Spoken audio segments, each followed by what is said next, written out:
Guys स्वागत है आपका अपने यूट्यूब चैनल एवीएच एजुकेशन पर। तो गाइस आपको वीडियो को बिल्कुल भी स्किप नहीं करना है, क्योंकि गाइस आप लोगों की यानी कक्षा 12वीं की हिंदी का पेपर होने वाला है, जो कि 2 मार्च को होने वाला है। जी हाँ गाइस, 2 मार्च को जो पेपर होने वाला है उसके लिए मैं यानी कि 2 अंक वाले बहुत सारे महत्वपूर्ण क्वेश्चन लेकर आया हूँ, जो कि 90 से 95% आने वाले क्वेश्चन है। जी हाँ गाइस, आप लोग समझ सकते हैं कि 90 से 95% आने वाले क्वेश्चन है, उनको मैं बताने वाला हूँ बिना कुछ देरी के साथ। तो गाइस आपको वीडियो को बिल्कुल भी स्किप नहीं करना है, आपको वीडियो को फुल वॉच करना है। तो आइए गाइस शुरू करते हैं बिना कुछ देरी के साथ। तो देखिए गाइस, सबसे पहले हम बात करेंगे यानी कि एमपी बोर्ड एग्जाम 2023 कक्षा 12वीं हिंदी, जो कि 2 मार्च को आप लोगों के पेपर होने वाले हैं, उनके बारे में यानी कि 2 अंक वाले सभी महत्वपूर्ण क्वेश्चन फुल सोल्यूशन के साथ। जी हाँ गाइस, फुल सोल्यूशन के साथ हम बात करने वाले हैं। तो गाइस आप लोगों को यानी कि बिल्कुल भी वीडियो को स्किप नहीं करना है, आप लोग समझ सकते हैं। तो देखिए गाइस, सबसे पहले हम बात करेंगे आपके यानी कि पहले क्वेश्चन की। तो देखिए पहला क्वेश्चन रहने वाला है यानी कि जग जीवन के भार से कवि का क्या आशा है। यानी कि जग जीवन के भार से कवि का क्या आशा है। तो देखिए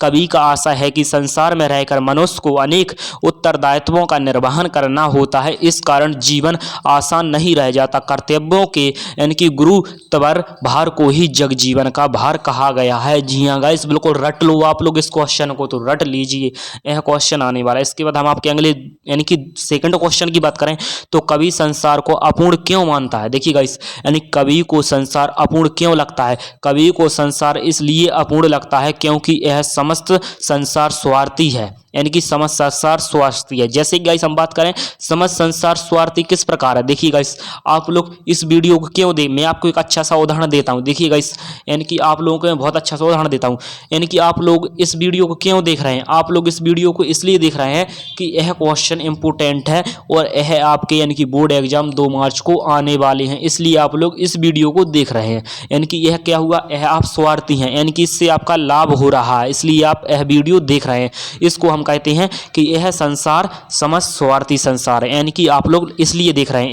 इस प्रकार इसलिए कवि ने जीवन को अपूर्ण माना है, क्योंकि यह संसार स्वार्थी है।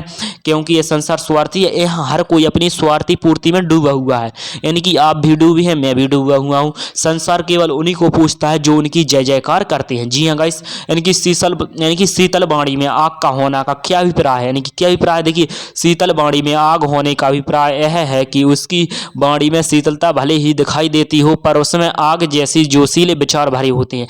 यानी कि आपकी बॉडी भले ही बहुत ही मीठी हो, आप धीरी आवाज में बात करते हो, लेकिन आप ऐसी बात करते हो जिनमें जोश भरा हो, यानी कि जिनमें जोश भरा हो, इनकी जोश भरे रहते हो। उसके दिल में इस जग के प्रति विद्रोह की भावना है, पर वह जोश में होश नहीं खोता। पर भी आप जोश में होश नहीं खोता है कौन, कवि। वह अपनी वाणी में शीतलता बनाए रखता है। यहाँ आग से अभिप्राय कवि की आंतरिक पीड़ा से है, यानी कि इसमें आग का मतलब क्या है, कवि की आंतरिक पीड़ा से। उड़ने और खेलने का कविता से क्या संबंध है। देखिए चिड़िया उड़ती है और फूल खिलता है, इस प्रकार कविता की कल्पना यानी इसी प्रकार कविता कल्पना की उड़ान भरती है और फूल की तरह खिलती है, अर्थात विकसित होती है। इस प्रकार दोनों में गहरा संबंध है। इसके बावजूद चिड़िया के उड़ने की सीमा है और फूल के खिलने की भी सीमा है, जबकि कविता में ऐसा कोई बंधन नहीं है। देखिए गाइस, इसको मैं आपके लिए बहुत अच्छे समझा देता हूँ। देखिए गाइस, यानी कि चिड़िया का एक निश्चित स्थान होता है कि चिड़िया कहाँ तक उड़ सकती है। जी हाँ गाइस, बिल्कुल सही सुना आप लोगों ने। एवं चिड़िया यानी कि आसमान तक 10,000 फीट तक जितनी भी उनकी निश्चित सीमा रहती है, वहां तक उनकी निश्चित रहती है। और फूल की भी निश्चित सीमा रहती है कि फूल भी कितने महीने तक खिल सकता है, यानी कि 1 महीने, 2 महीने, 1 हफ्ते, 2 हफ्ते, 1 साल, इस प्रकार फूल की भी निश्चित अवधि रहती है। लेकिन कविता की निश्चित अवधि नहीं रहती है। कविता को कवि जितना ज्यादा पेन से लिखेगा, कविता उतनी ज्यादा उड़ान भरेगी, और जितना ज़्यादा हम इसको पढ़ेंगे उतनी ज़्यादा कविता खिलेगी। यानी कि इसमें कोई निश्चित स्थान नहीं है कि कविता को कितना उड़ान भरना है और कितना कविता को खिलना है। तो देखिए गाइस, इसके बाद हम आपके अगले क्वेश्चन की बात करते हैं। देखिए अब अगला क्वेश्चन आपका रहने वाला है, देखिए आपका अगला क्वेश्चन रहने वाला है, यानी कि चिड़ियों के परों में चंचलता किस कारण से आ जाती है। यानी कि चिड़ियों के परों में चंचलता कब आ जाती है। चिड़ियों के परों में तब चंचलता आ जाती है जब उन्हें बच्चों की प्रत्याशा का स्त्रवण होता है तथा वे उनके पास शीघ्र पहुंच चलते। यानी कि जब चिड़ियों को पता चलता है कि हमारे बच्चे भूखे होंगे। जी हाँ गाइस, जब चिड़िया को यह पता चलता है कि हमारे बच्चे भूखे होंगे, तब चिड़ियों में यानी कि चंचलता आ जाती है। थका हुआ पंछी किस कारण जल्दी जल्दी चलता है। देखिए गाइस, यानी कि पंछी जल्दी जल्दी क्यों चलता है। यानी कि पंछी इसलिए जल्दी जल्दी चलता है कि दिन ढलने से पूर्व वह अपनी मंजिल तक पहुंच जाए। वह दिन ढलने से पूर्व अपनी मंजिल तक पहुंचना चाहता है, यानी कि वह अपनी मंजिल तक पहुंचना चाहता है इसलिए जल्दी जल्दी चलता है। जी हाँ गाइस, इसके बाद हम आपके अगले क्वेश्चन की बात करें तो बड़े बड़े राजा किस पर निछावर होते हैं। उससे पहले गाइस मैं बात करूं कि इसकी पीडीएफ आपको कहां से डाउनलोड करनी है, तो गाइस लिंक यानी कि टेलीग्राम का लिंक भी दिया हुआ है, टेलीग्राम पर भी इसकी पीडीएफ मिल जाएगी। एवं आप लोग गूगल पर जाकर सर्च कर सकते हैं physicshindy.com, physicshindy.com आप लोग सर्च करके आप लोग वहां से भी इसकी पीडीएफ डाउनलोड कर सकते हैं। इसके बाद गाइस हम बात करें यानी कि उसका जीवन प्रेम में निराशा के कारण यानी खंडहर सा है, फिर भी वह उस पर राजाओं के महल निछावर होते हैं। ऐसे खंडहर का वह एक हिस्सा लिए घूमता है जिसे महल पर निछावर कर सके। कवि यानी कि प्रश्न कवि के अपनी अनुभूतियों पर परिचय दिया, कहाँ का नाता है, प्रश्न अलंकार है। जी हाँ गाइस, यानी कि बच्चे किस बात की आशा में नीड़ों से झांक रहे होंगे, यानी कि चिड़िया के बच्चे किस बात की आशा में नीड़ों से झांक रहे होंगे, इनकी उसके माता पिता उसके लिए भोजन लेकर आते ही होंगे, अतः वे अपने माता पिता को देखने के लिए नीड़ों से झांक रहे हैं। माता पिता से उनका मिलन हो जाएगा तथा उनके पेट की आग भी शांत हो जाएगी। इस तरह नीड़ों से यानी कि झांकना उनकी प्रतीक्षा को दर्शाता है। यानी कभी किस तरह की आशा में नीड़ों से झांक रहे हैं, यानी कि जब उनकी माता आएगी तो उनके लिए भोजन लाएगी, भोजन लाकर इससे उनको पेट भर सके और अपनी माता से मिल सके, इसलिए कभी नीड़ों से झांक रहे हैं। इसके बाद अगर हम अगले क्वेश्चन की बात करें तो देखिएगा इस आपका अगला क्वेश्चन रहने वाला है, यानी कि मेरा छोटा खेत कविता के संदर्भ में अंधड़ और बीज क्या है।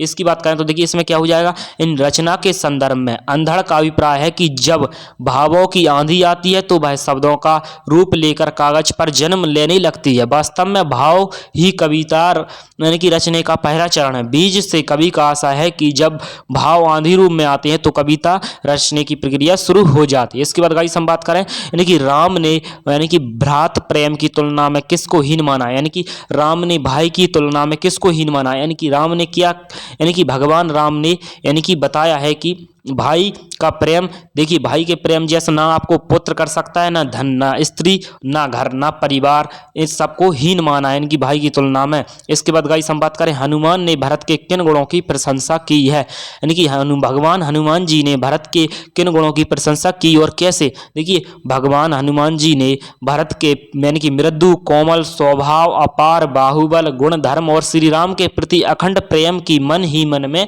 प्रशंसा की, यानी कि मन ही मन में प्रशंसा की है, उनको बोलकर नहीं बताया है। जी हाँ, इसके बाद हम आपके अगले क्वेश्चन की बात करें तो देखिए कवि के प्रातःकालीन वातावरण की यानी कि समानता नीले शंख से क्यों की है, यानी कि नीले शंख से क्यों की है। देखिए भोर के समय सूर्योदय से पहले यानी कि धुंध लगे में आकाश गहरा नीला या काला सा प्रतीत होता है। इस रंग में भोर के हल्के यानी कि उजास का भी मिश्रण रहता है, अतः इसमें एक बहुत हल्की सी दमक भी होती है, इसलिए कवि ने प्रातःकालीन वातावरण को यानी कि समानता नीले शंख से की है। इसके बाद गाइस हम बात करते हैं आपके अगले क्वेश्चन की, उषा का जादू क्या और क्यों टूट रहा, उषा का जादू क्या है और क्यों टूट रहा। देखिए उषा का जादू सूर्योदय होने पर टूट जाता है, क्योंकि सूर्योदय की किरणों के प्रभाव से आकाश में यानी कि छाया लालिमा समाप्त हो जाती है। इसके बाद गाइस हम बात करें इनकी भाषा में सहूलता बरतने से क्या अभिप्राय है, यानी कि इसका अभिप्राय है कि हमें भाषा का प्रयोग उचित प्रकार से करना चाहिए। भाषा शब्दों का यानी कि ताना बाना है,